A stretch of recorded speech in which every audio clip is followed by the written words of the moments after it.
इस कहानी के लेखक है संजय कामले। वो थोड़ी जल्दबाजी में ही लिफ्ट के अंदर घुसी और नीचे जाने का बटन दबाया।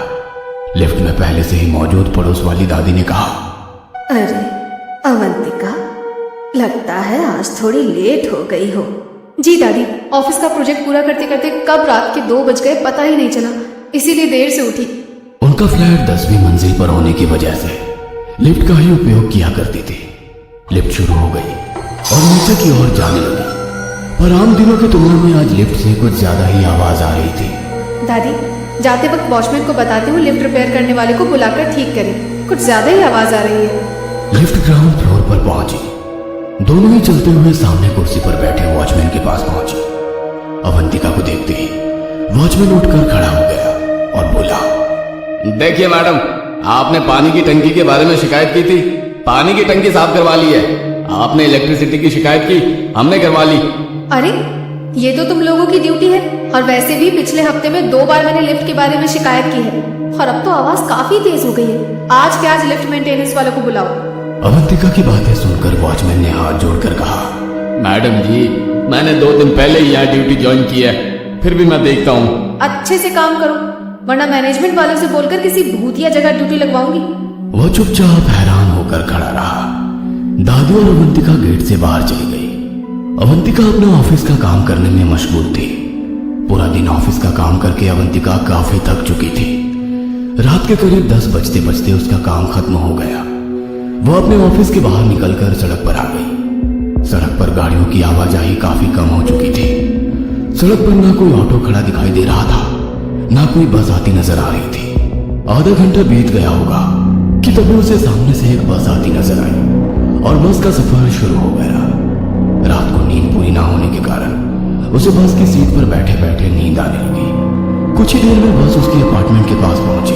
वो नीचे उतरी और गेट से अंदर चली गई। उसने वॉचमैन की कुर्सी की तरफ देखा, पर हर रोज की तरह कुर्सी खाली नजर आई।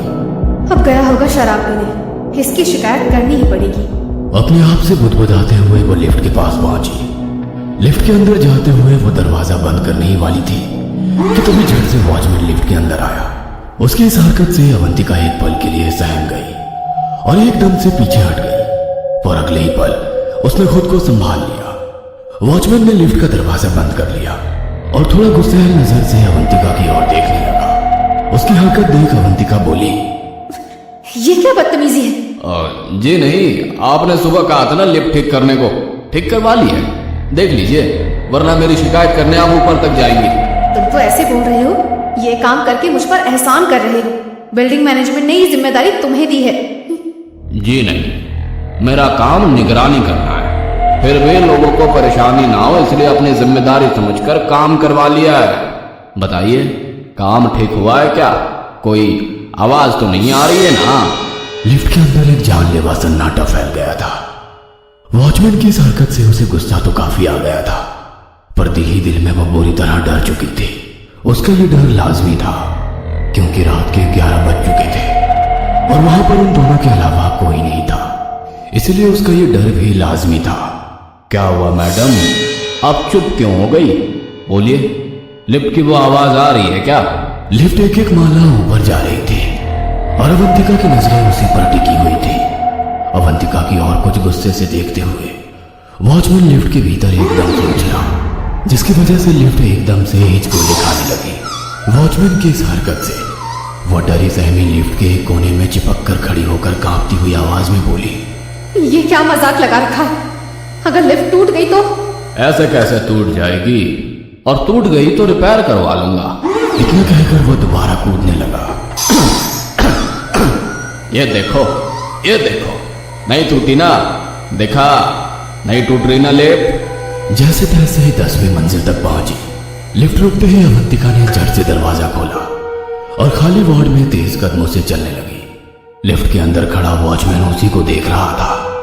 तेज कदमों से अवंतिका अपने कमरे तक पहुंची और चाबी निकालकर दरवाजा खोलने लगी, पर चाबी लग नहीं रही थी। उसने तिरछी नजर से बाईं और उस लिफ्ट की तरफ देखा तो लिफ्ट के खुले दरवाजे से वॉचमैन अभी भी अवंतिका को ही घूरे जा रहा था। अवंतिका ने झट से अपनी नजरें हटाई और दरवाजा खोलकर कमरे के भीतर चली गई। दरवाजा बंद करके दरवाजे के पास ही खड़ी रही, पर लिफ्ट का दरवाजा बंद होने की या लिफ्ट के नीचे जाने की आवाज नहीं आई। डर और गुस्से से आग बबूला हुई अवंतिका अपने आप से बुदबुदाई, इसकी नौकरी खत्म समझो, मुझे डराने की कोशिश कर रहा है तो कल इस अपार्टमेंट से बाहर होगा। इतना कहकर वो फ्रेश होने के लिए चली गई। शावर का ठंडा पानी शरीर पर गिरते ही उसकी सारी थकावट दूर होने लगी। बदन से टावल लपेटकर वो बाथरूम से बाहर आ गई और उसे कुछ याद आ गया। वो अपनी खिड़की के पास गई और धीरे से नीचे झांक कर देखा। वॉचमैन अपने कैबिन के पास खड़ा अवंतिका के फ्लैट की तरफ ही देख रहा था। वह झट से पीछे हट गई। बहुत हो गया, अब तुम्हारी नौकरी कोई नहीं बचा सकता। इतना कहकर उसने अपनी खिड़की का पर्दा बंद कर लिया। सुबह हो चुकी थी। अपने बेड से उठकर वो खिड़की के पास गई और धीरे से पर्दा हटाकर देखा, पर नीचे लोगों की आवाजाही शुरू थी, पर वॉचमैन नहीं था। उसने पर्दा पूरी तरह से हटा दिया और अपने बाल ऊपर बांधकर ऑफिस के लिए तैयार हो गई।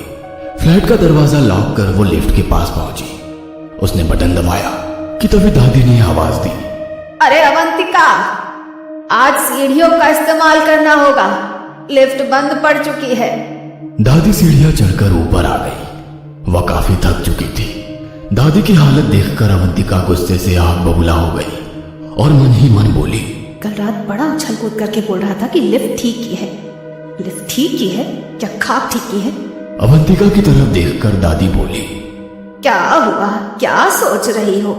दादी, मैनेजमेंट को भी ऐसे ही निकम्मे लोग पसंद हैं, पर अब बहुत हो गया। मैनेजमेंट के पास उसकी शिकायत करनी ही पड़ेगी। इतना कहकर वो सीढ़ियों की तरफ जाने लगी कि दोबारा दादी ने उसे रोका। अवंतिका, चलो मेरे साथ।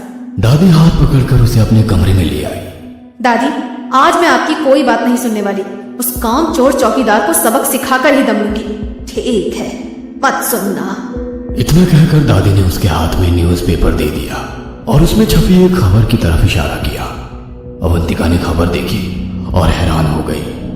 गायत्री अपार्टमेंट में लिफ्ट टूटने से चौकीदार और एक कर्मचारी दोनों की मौत। दादी, ये खबर तो हमारे अपार्टमेंट की है।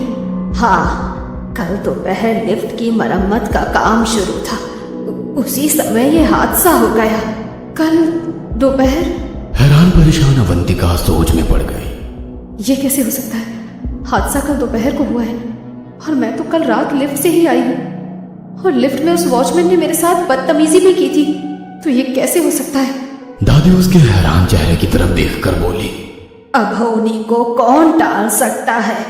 पर बिना कुछ बोले वो घर से निकली और सीढ़ियां उतरकर नीचे की ओर जाने लगी। पर वो एक ख्याल उसके दिमाग को कुरेद रहा था। क्या वो मेरा वहम था? पर कल रात तो मैं लिफ्ट से ही ऊपर गई थी, मतलब चौकीदार की आत्मा उस लिफ्ट के अंदर है। क्या वो मुझे चेतावनी देने आया था? सोच सोच कर उसका दिमाग फट रहा था। तभी उसे एम्बुलेंस का सायरन सुनाई दिया। दिमाग में उठने वाले सवाल और लगातार कानों पर पड़ने वाली सायरन की आवाज से उसका सिर चकरा रहा था। वो सीढ़ियां उतरकर ग्राउंड फ्लोर पर आ गई। तभी उसे एम्बुलेंस गेट से बाहर जाती नजर आई। उसे कुछ भी होश नहीं था कि तभी उसके कानों पर एक आवाज पड़ी।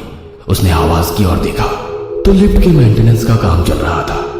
वहां पर एक पुलिस वाला भी खड़ा था और लिफ्ट के पास एक बोर्ड पर लिखा था, लिफ्ट मेंटेनेंस के लिए बंद है, कृपया सीढ़ियों का इस्तेमाल करें। वो अपनी ड्यूटी पर पहुंची, पर काम में बिल्कुल भी मन नहीं लग रहा था। वह चुपचाप अपनी कुर्सी पर बैठी थी। तभी टेबल पर रखे टेलीफोन की रिंग हुई। वह झट से अपने ख्यालों से बाहर निकली। उसने फोन उठाया। हेलो मैडम, बताइए, लिफ्ट का काम ठीक हुआ है क्या? कोई आवाज तो नहीं आ रही है ना? रिसीवर से कान में गूंजने वाली वह आवाज अवंतिका झट से पहचान गई। डर से सिर्फ एक ही सेकंड में उसका गला सूख गया था। रात हो चुकी थी। ऑटो से वो अपने अपार्टमेंट पहुंच गई। आज अपने ही अपार्टमेंट की तरफ देखकर डर लग रहा था। ऑटो वाला पैसा लेकर चला गया, पर आज उसके कदम जैसे जमीन पर धंस गए थे। हिम्मत करके वो गेट से अंदर आई और चौकीदार कुर्सी की तरफ देखा। कुर्सी खाली थी। उसने अपनी नजरें हटाई, सीढ़ियों की ओर चलने लगी, मगर चलते वक्त अपनी नजरें लिफ्ट की तरफ ना जाए इसका ध्यान रख रही थी। उसने सीढ़ी पर पहला कदम रखा ही था कि तभी उसके कानों पर एक आवाज आई, अरे अवंतिका, लिफ्ट ठीक कर दी गई है, आओ लिफ्ट से चलते हैं। अवंतिका ने आवाज की तरफ देखा तो लिफ्ट के पास 5वें माले पर रहने वाली श्वेता खड़ी थी। नहीं, मैं चली जाऊंगी। अरे तुम 10th फ्लोर पर रहती हो, इतनी सीढ़ियां चढ़कर जाओगी तो पैरों का कचूमर निकल जाएगा। चलो साथ चलते हैं। अब कोई बात नहीं, आदत है। आदत? मजाक मत करो, चलो लिफ्ट भी नीचे आ गई है। अब अवंतिका के पास कोई भी चारा नहीं था। दोनों लिफ्ट के अंदर गई। अवंतिका लिफ्ट की दीवार के पास खड़ी थी और श्वेता ने बटन दबाया। लिफ्ट ऊपर की ओर जाने लगी। श्वेता अवंतिका की ओर मुड़ी और कहा, मैडम बताइए, लिफ्ट का काम ठीक हुआ है क्या? कोई आवाज तो नहीं आ रही है ना? अवंतिका डर से कांप गई, क्योंकि जिस्म श्वेता का था पर चेहरा उस चौकीदार का जो पूरी तरह से लहूलुहान हो गया था। अवंतिका, क्या सोच रही हो? अंदर आओ। श्वेता की आवाज सुनकर अवंतिका होश में आ गई। वो अभी भी लिफ्ट के बाहर खड़ी थी। वह लिफ्ट के अंदर चली गई और श्वेता ने लिफ्ट का दरवाजा बंद करके बटन दबाया। अवंतिका उसी की तरफ देख रही थी। लिफ्ट धीरे धीरे ऊपर जाने लगी। श्वेता ने पीछे मुड़कर अवंतिका की तरफ देखकर थोड़ी उदासी भरी आवाज में कहा, पता नहीं यार, इस जगह को क्या हो गया। 2 दिन पहले चौकीदार और मेंटेनेंस कर्मचारी लिफ्ट एक्सीडेंट में मारे गए और आज सुबह क्या हुआ? मतलब तुम्हें कुछ नहीं पता? नहीं, इसीलिए तो पूछ रही हूँ। आज सुबह हमारे अपार्टमेंट में एम्बुलेंस आई थी, ये तो पता है ना? हाँ पता है, मैं किसी और टेंशन में थी इसीलिए ध्यान नहीं दिया। अरे तुम्हारे फ्लैट के सामने रहने वाली दादी सीढ़ियां चढ़कर 5वें फ्लोर तक आ गई और हार्ट अटैक से सीढ़ियों पर ही गिर पड़ी। हम सब दादी को संभालने की कोशिश कर रहे थे पर उनकी निगाहें कहीं और टिकी हुई थी। शायद उन्होंने कुछ ऐसा देखा था जिससे उन्हें हार्ट अटैक आ गया होगा। हमने तुरंत एम्बुलेंस को फोन किया पर वो पहले ही दम तोड़ चुकी थी। उसकी बात सुनकर अवंतिका जैसे सन्न रह गई। वो कुछ बोलती कि तभी श्वेता ने कहा, चलो मेरा फ्लैट आ गया। लिफ्ट रुक गई और श्वेता बाहर निकली। अवंतिका हैरान होकर सोच में पड़ गई। दादी और मैं तो दादी के कमरे में थे और वहीं पर दादी ने मुझे चौकीदार की मौत के बारे में बताया। तो ये कैसे हो सकता है? तभी जाते जाते श्वेता ने पीछे मुड़कर अवंतिका से कहा, बेटी संभल कर, वो तुम्हें नहीं छोड़ेगा। अवंतिका डर से कांप गई, क्योंकि वो आवाज श्वेता की नहीं बल्कि दादी की थी। वह अजीब सी आवाज सुनकर अवंतिका लिफ्ट से बाहर निकलती कि तभी लिफ्ट का दरवाजा बंद हो गया और लिफ्ट अब धीरे धीरे ऊपर बढ़ने लगा। अब वो पूरी तरह से बेबस थी। अवंतिका को सामने लिफ्ट के चिकने मेटल में अपना धुंधला अक्स नजर आने लगा। वो अपने अक्स को देख ही रही थी कि तभी किसी ने उसके पीछे से अपना चेहरा बाहर निकाला। वह बुरी तरह सहम गई। झट से मुड़कर देखा पर कोई नहीं था। वो इतना डर चुकी थी कि वो बटन दबाकर लिफ्ट को 6ठे फ्लोर पर रोकने लगी, पर लिफ्ट नहीं रुक रही थी। वो लगातार बटन दबाए जा रही थी कि तभी उसे अपने पीछे किसी की आहट महसूस हुई। अवंतिका ने लिफ्ट के बटन दबाना बंद किया। उसने सामने वाली लिफ्ट की मेटल से बनी दीवार में गौर से देखा। उसे केवल अपना ही धुंधला सा अक्स नजर आ रहा था। तो वो आहट, वो मौजूदगी का एहसास, वो अजीब सी हलचल। अवंतिका बुरी तरह डर चुकी थी। अब वो 8वें फ्लोर तक पहुंच गई थी, पर अब भी 2 फ्लोर बाकी थे। वो दरवाजे की तरफ देख रही थी और उसके पीछे वो धुंधली परछाई धीरे धीरे उसकी तरफ बढ़ती महसूस हो रही थी। डर के कारण अवंतिका के जिस्म से पसीना और आंखों से आंसू आने लगे। 9वां फ्लोर गुजरकर अब 10वां फ्लोर आने वाला था और इधर वो अजीब आहट अवंतिका के कानों तक पहुंच चुकी थी। उसके पीछे कोई तो था जिसकी सांसों की ठंडक उसकी गर्दन पर जमा पसीने पर महसूस हो रही थी और अब वो ठंडक उसके कानों पर महसूस होने लगी। शायद उसके पीछे जो कोई खड़ा था वो बोलने के लिए अपना मुंह खोलता कि तभी 10वां फ्लोर आ गया। 1 सेकंड भी बिना गवाए अवंतिका ने दरवाजा खोलने के लिए बटन दबाया और दरवाजा खोलते ही चौकीदार को दरवाजे के बाहर देख वो लिफ्ट के अंदर ही गिर पड़ी। अरे मैडम क्या हुआ? उठिए, हेलो कोई है? क्या मुसीबत है? आज ही ड्यूटी का पहला दिन था, साला पनौती लग गई। उसे देखते हुए अवंतिका ने गहरी सांस ली और ये कहानी आपको अच्छी लगी हो तो हमें सब्सक्राइब करें। हमारा इंस्टाग्राम